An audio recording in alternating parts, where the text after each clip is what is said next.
Saya harap kuliah ini akan mempersiapkan kalian agar memiliki fondasi dasar seorang engineer yang profesional dan memegang teguh etika profesi. Kita langsung aja membahas etika dengan kasus permasalahan di bidang engineering. Jadi kalian bisa langsung relate dan paham sehingga etika yang kita pelajari menjadi lebih kontekstual. Kita bahas kasus The Challenger Disaster atau kita sebut dengan bencana Challenger. Oh iya, jangan lupa subscribe channel saya dan like video ini ya.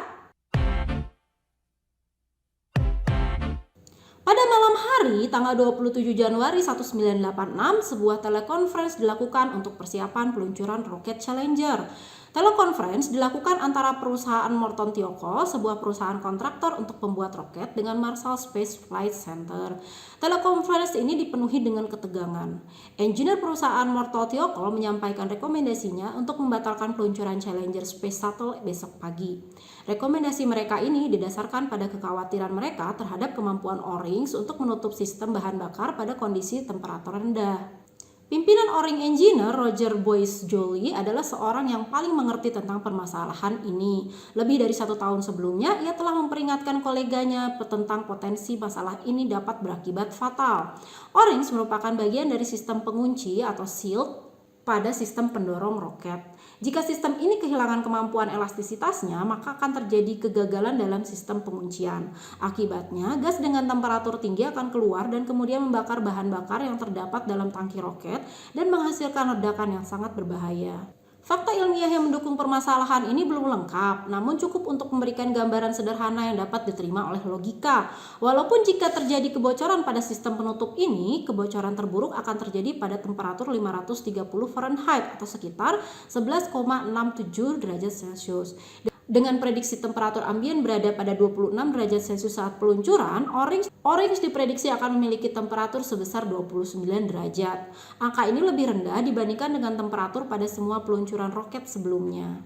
Karena tidak ada kata sepakat, telekonferensi tersebut akhirnya untuk sementara waktu dihentikan. Marshall Space Flight Center mempertanyakan alasan yang didukung oleh data dan analisis ilmiah mengapa Morton Thiokol merekomendasikan untuk membatalkan peluncuran. Akhirnya, Morton Thiokol meminta perpanjangan waktu sehingga memungkinkan para engineer dan manajemen untuk dapat memeriksa kembali rekomendasi mereka. Situasi ini menjadi sangat sulit karena tidak akan ada peluncuran roket tanpa persetujuan dari Morton Thiokol dan manajemen Morton Thiokol tidak akan merekomendasikan peluncuran roket tanpa persetujuan dari para manajernya. Seorang bernama Gerald Mawson, senior vice president di Morton Thiokol, sangat mengerti bahwa National Aeronautics and Space Administration atau NASA sangat menginginkan peluncuran ini dapat berlangsung dengan sukses. Ia juga tahu bahwa perusahaan Morton Thiokol juga membutuhkan kontrak baru dengan NASA, dan sebuah rekomendasi yang tidak merekomendasikan peluncuran Challenger dapat saja merugikan perusahaan ini dalam mendapatkan kontrak selanjutnya dari NASA.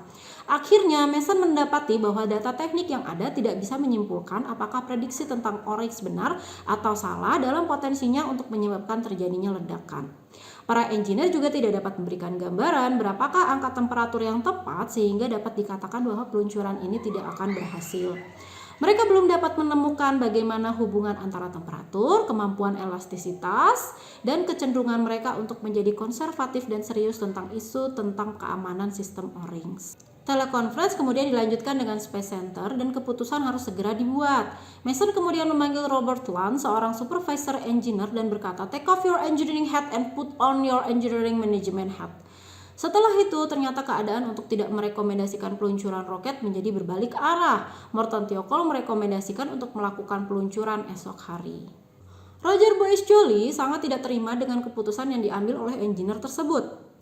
Ia tidak ingin menjadi bagian dari sesuatu yang dapat menimbulkan kecelakaan dan kematian.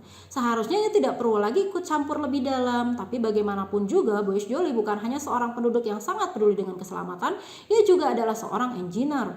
Dia adalah profesional judgment-nya bahwa sistem O-rings tidak dapat dipercaya keandalannya dalam kondisi seperti ini.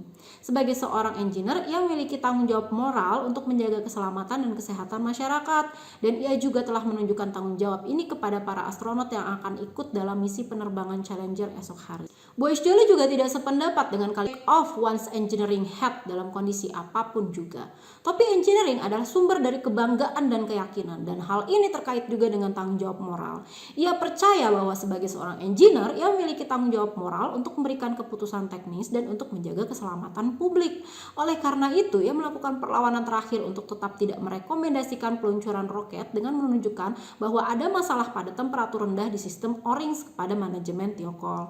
Walaupun begitu, professional judgment-nya ditolak dan manajemen Morton Thiokol tetap pada pilihan untuk merekomendasikan peluncuran. Esok hari, hanya 73 detik setelah peluncuran, pesawat Challenger meledak dan menewaskan 7 orang yang ikut dalam pesawat tersebut. Kecelakaan ini merupakan tragedi yang tidak hanya merenggut nyawa manusia, tetapi juga menghancurkan peralatan yang bernilai jutaan dolar dan menghancurkan reputasi NASA. Nah, berdasarkan kasus ini, tolong diskusikan ya. Yang pertama, apakah kasus ini berkaitan dengan masalah profesional? Kalau iya, menurut kalian kenapa? Tolong berikan komentarnya dengan jelas. Kemudian, sebutkan apa saja aspek yang menyebabkan dan berpengaruh dalam permasalahan tersebut. Lalu apa kaitan permasalahan tersebut dengan profesi sebagai seorang engineer? Dan yang terakhir, apa rekomendasi kalian agar tidak terjadi lagi hal seperti ini di masa depan? Diskusi kalian melalui platform online nanti silahkan diupload di YouTube ataupun Google Drive dan linknya dibagikan ke saya. Sedangkan lembar diskusi dikumpulkan di course ya. Thank you for watching.